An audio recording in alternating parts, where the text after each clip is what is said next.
Hello and welcome to the news on NTA International. My name is Chimobi Walter Naji. Glad to have you with us. Let's take the headlines.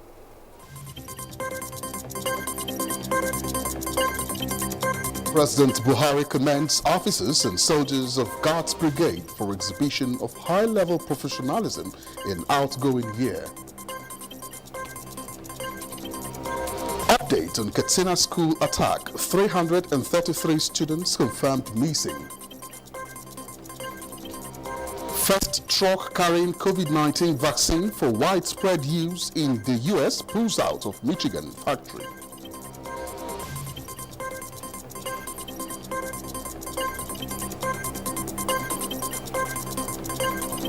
President Buhari lauds sterling qualities of Nigerian-born boxing champion Anthony Joshua.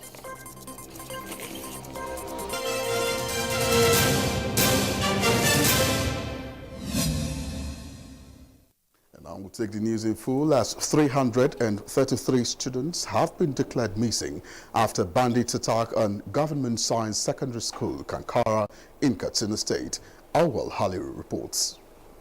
The federal government delegation led by the Minister of Defense, Magashi retired, comprises National Security Advisor and the service chiefs. They were in Katsina to sympathize with the government and people of the state on the unfortunate incident. Governor Aminu Bello Masari said the school has a population of 839 boarding students cut across parts of the state and other states of the country. We are yet to account for 333 pupils, and we are still counting because more are coming out of the forest. And we are calling through the numbers, those parents that have numbers, to find out whether their children have gone back home.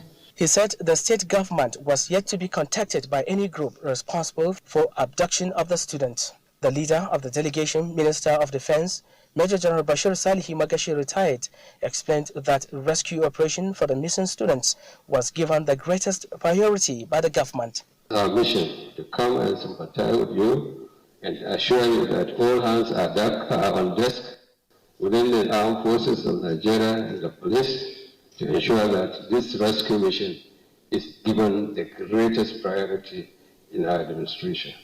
The minister charged the armed forces and the police, as well as other security agencies, to move fast to ensure that the students are rescued. In Katsina, Awal Haliru, NTA News.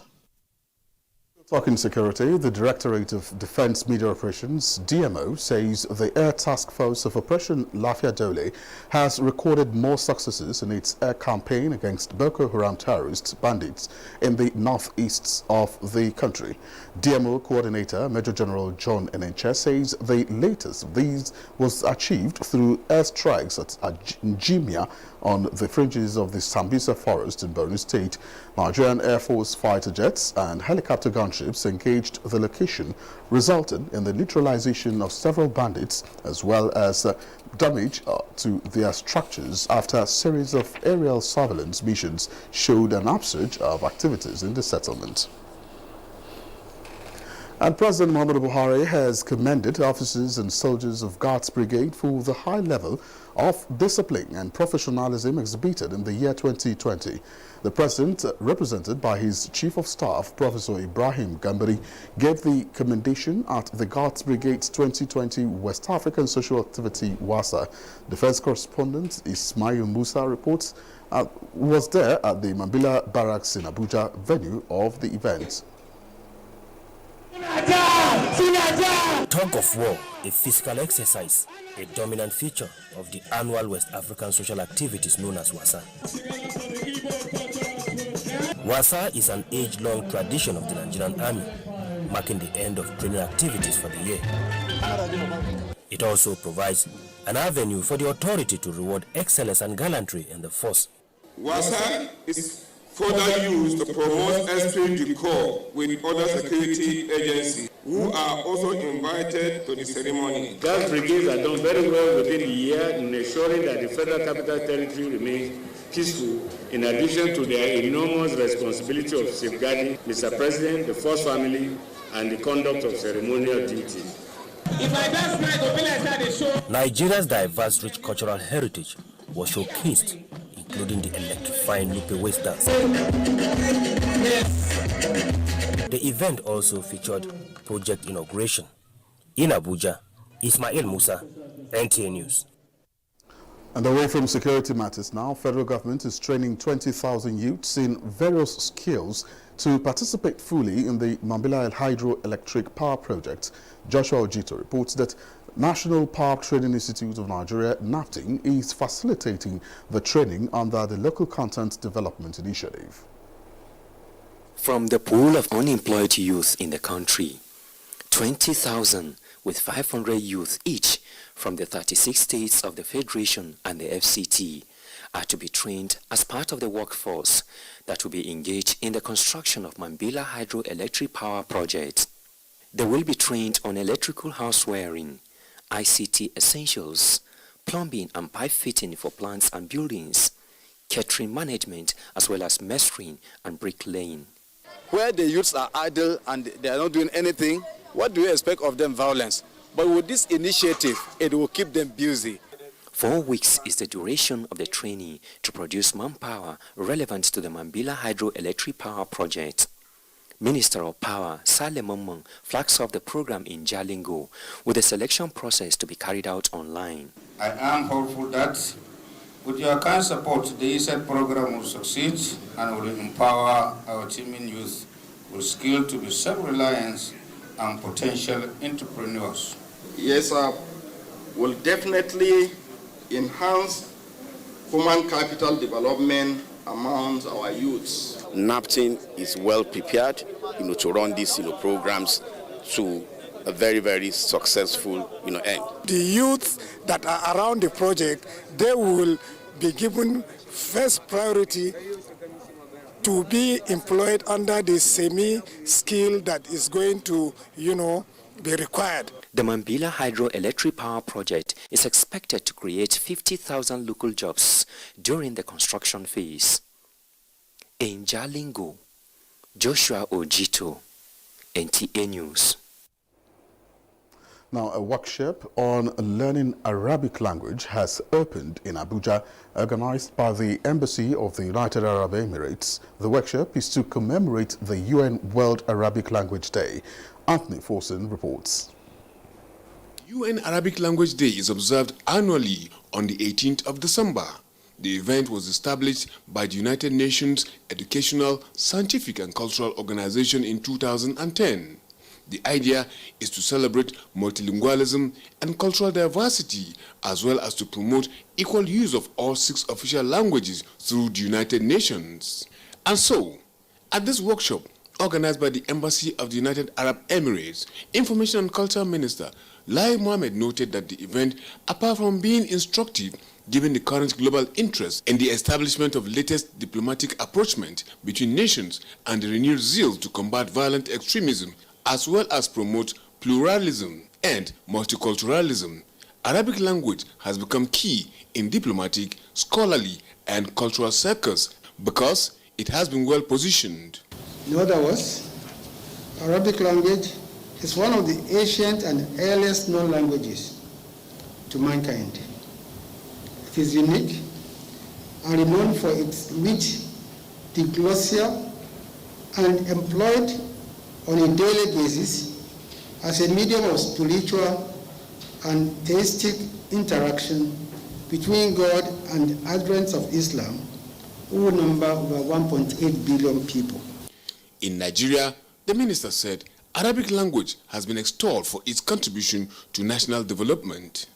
In addition to functioning as a storehouse of the nation's history and indeed that of Africa, the language is presently spoken by the Shor Arabs, an ethnic stock in the northeast of the country, with cultural and historical affiliation to the wider Bakarat tribe in East Africa. The Emirati ambassador to Nigeria, Fahad Al-Tafak, said the Arabic language has remained a pillar of cultural diversity on humanity because it is one of the most widely spoken languages in the world. As a prominent form of global expression, the Arabic language is celebrated for its diversity, which ranges from oral expressions to poetic calligraphy. It's fascinating aesthetics and historical achievements in various fields such as architecture, mathematics, science, poetry, philosophy, and arts. He maintained that Arabic language has played a prominent role in the emergence of civilization with its links to other languages. There was a presentation on diversity of the Arabic language by Dr. Fayez Abdelal and another on Arabic and Arabists in Nigeria by Professor El-Kadir Abdubak. They all alluded to the fact that continuous struggle and persistent support for the language is not for the sake of the Arabs, but to defend civilizational legacy of Africa. In Abuja, Anthony Forson, NTA News. And the press in Nigeria may have had more than 2 guarantees in the 1999 Constitution as amended. The permission to express itself and represent the public freely within the ambits of this freedom remains much to be desired. Justin Bemunyi reports that this came to the fore at a Freedom of the Press and Codes of Conduct workshop organized for Nigerian journalists and media houses. Visible in the Nigerian Constitution are sections portraying the right of freedom of expression and the press, as well as the obligation of the mass media. The question now is how well has this freedom been implemented in the country? Resource persons here and participants opined that to an extent, though not enough, the Nigerian state has given that freedom when compared to other countries. The issue now has to do with the press not being professional enough to either going junk or becoming partisan, rather than representing the interest of society and national stability. To curb the excesses, strict adherence to the ethics of journalism is the advocacy. And what are the basic ethics of journalism? You go only for those things that shall represent public interest, public good, public conscience, not to raise tension within the society so that the country either goes into implosion or it atrophies. That Nigerians should still aspire for more expressly stated freedom for the media and its burgeoning participants. Burgeoning participants because it is no longer only those who trained as journalists that UNESCO today now recognizes as journalists. Some of the things you read on the headlines of newspapers and the publisher, the editor goes to bed and sleep and allowed. They are not allowed in countries like Somalia, in Sudan, name them, many countries. You cannot get that freedom. But we are not yet there in Nigeria. We're still battling with the freedom because of now the advent of the social media.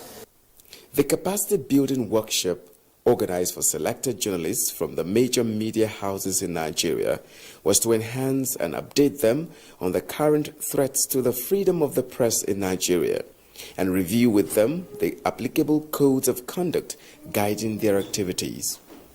In Abuja, Justin Bemunyi, NTA News. All right, this is the news on NTA International. More reports after this break. Just stay with us.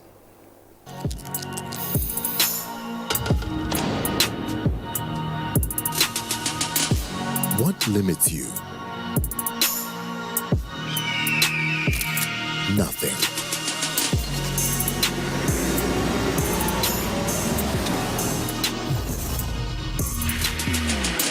Who defines you?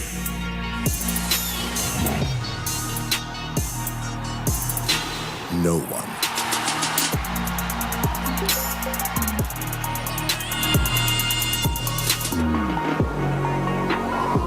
Where can you go? Everywhere. With unlimited super-fast internet access, free Intel to Intel calls, and crystal clear quality conversations, you can do and be whatever you want to be. Intel. Live more. Dialogue, empathy, love, and unity. These are vital components of nation building.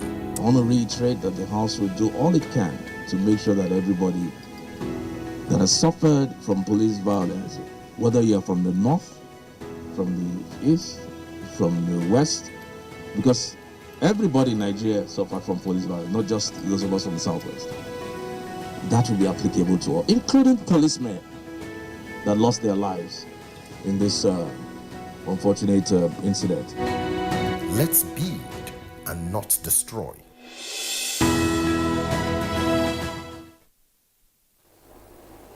Glad to have you back on the news. Now, in a bid to chart a new course for deliberate efforts at identifying and rejuvenating new culture of leadership in Nigeria is the driving force for the Nigerian Prize for Leadership. Haman Jabani reports that it is also to praise credible succession of leaders for the nation on a sustainable basis and across different sectors of society.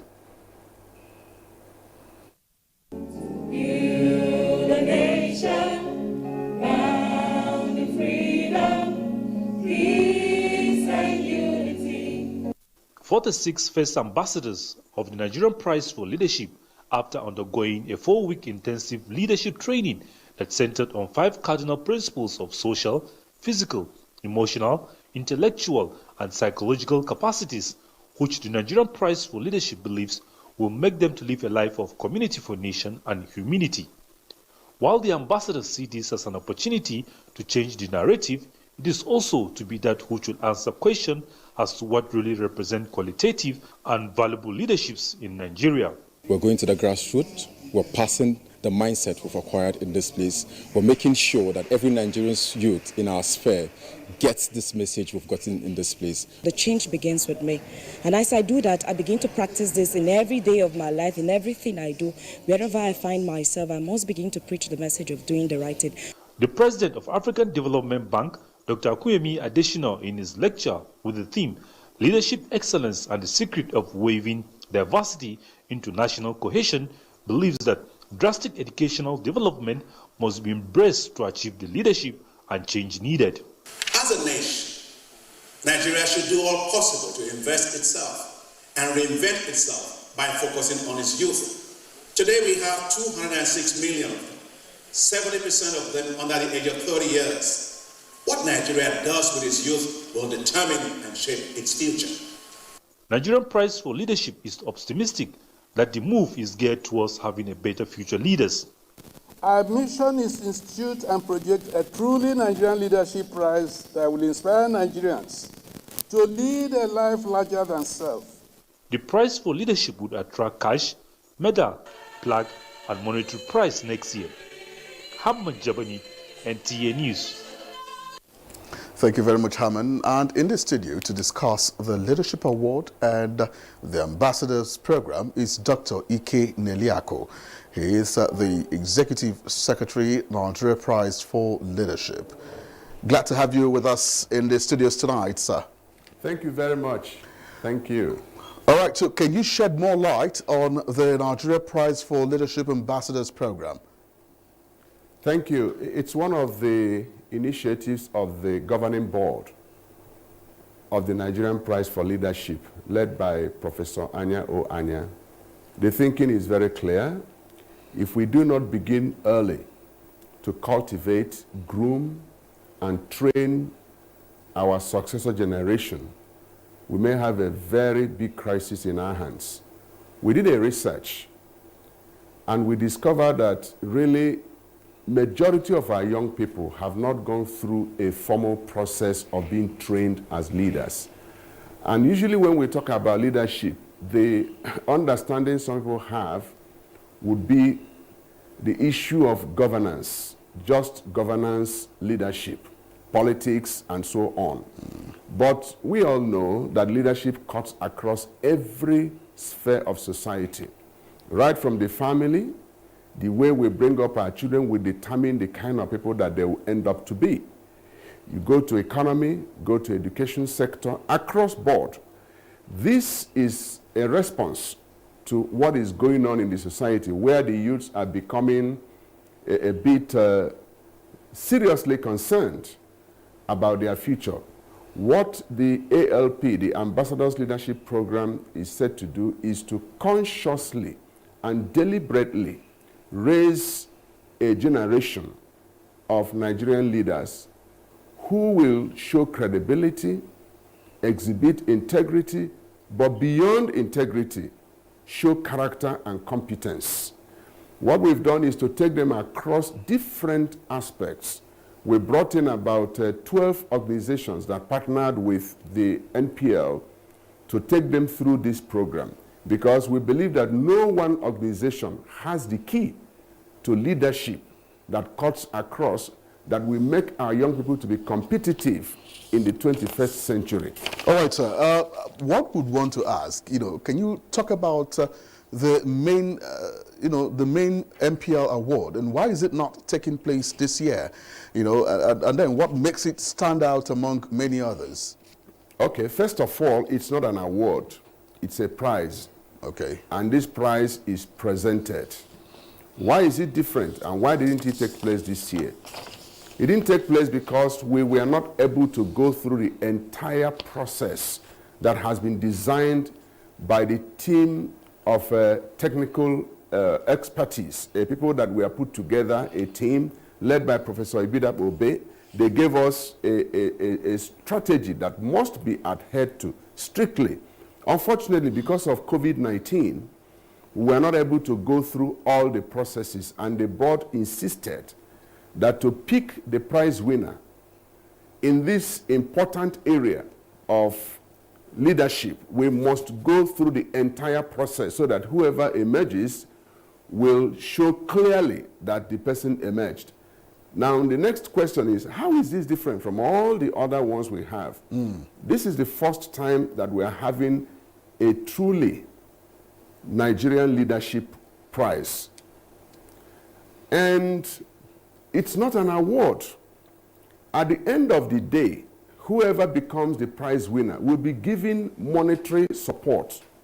He's winning a prize. He pays a price to win the prize.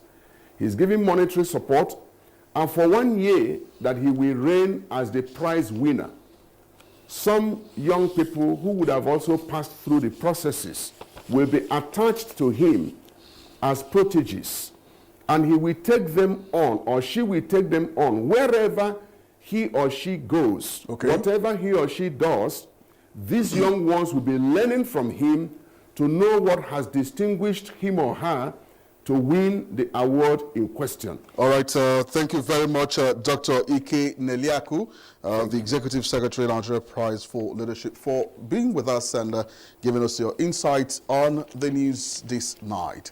Thank you.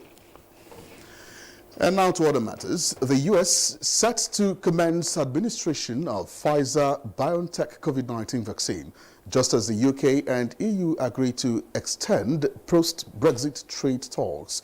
Uche Ogochukwu tells us more on the global scene. The U.S. will start mass vaccination with the Pfizer-BioNTech coronavirus vaccine from Monday after it was authorized for emergency use. Officials overseeing distribution said the first 3 million doses of the vaccine would be shipped across all states this weekend. Meanwhile, Germany is to go into lockdown over the Christmas period as the number of deaths and infections from the coronavirus reaches record levels. Non-essential shops will close across the country from Wednesday, as well as schools, with children to be catered for at home where possible. Now, the global confirmed infections tally have surpassed 72 million, as shown on Wedometer coronavirus dashboard as at 6 p.m. Nigerian time. Just as Nigeria continues to record rise in new cases, with 617 patients detected Saturday. On other news, the UN chief, Antonio Guterres, told journalists on the sidelines of a virtual climate ambition summit that rich nations are lagging badly on the 2015 Paris Agreement, urging all countries to declare a state of climate emergency. The two tests of leadership today is to show climate ambition, take climate action, mobilize climate finance, and demonstrate climate solidarity. In the meantime, UK and EU have agreed to continue post-Brexit trade talks beyond deadline after a call between leaders earlier on Sunday. UK Prime Minister Boris Johnson and European Commission President Ursula von der Leyen said they would go the extra mile to get a deal. We are willing to grant access to the single market to our British friends. It's the largest single market in the world.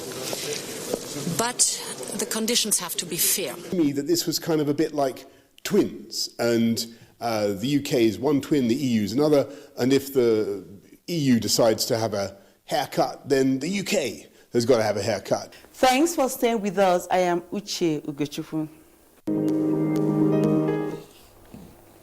Many thanks, Uche, for that package. Now, Crystal Palace and Tottenham ended their match 1-1 as Southampton beat Sheffield United 3-0.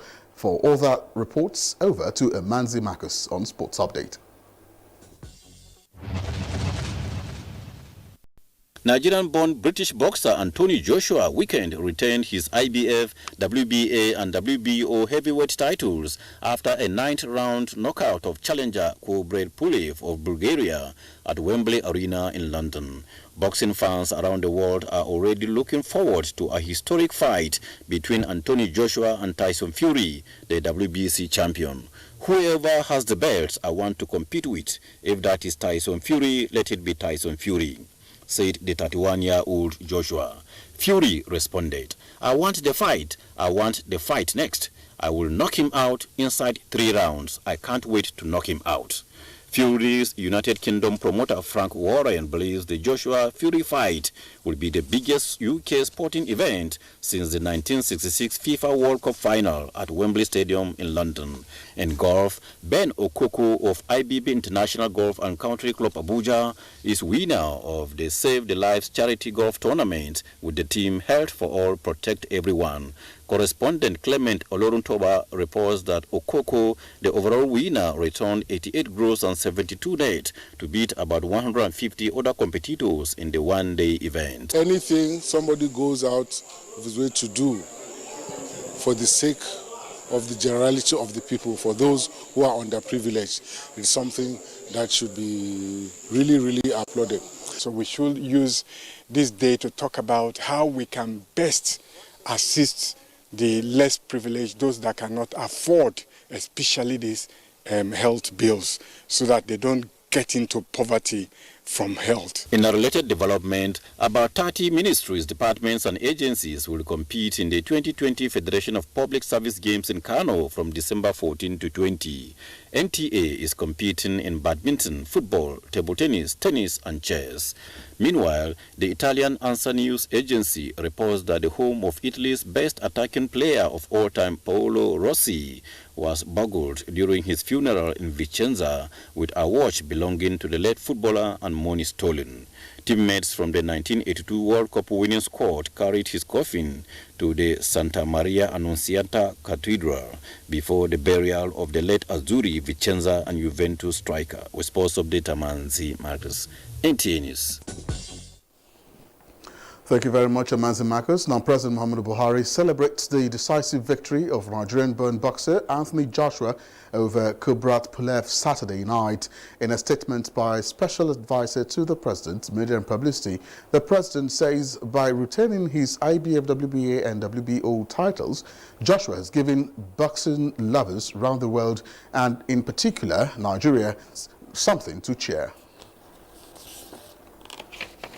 All right, and that's it on the news on NTA International. Do remember to connect with NTA and stand against rape and rapists. Good evening. I'm Chimaobi Walter Naji.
It's great to join you once again on the program Nimasa this week. This program is brought to you courtesy the Nigerian Maritime Administration and Safety Agency.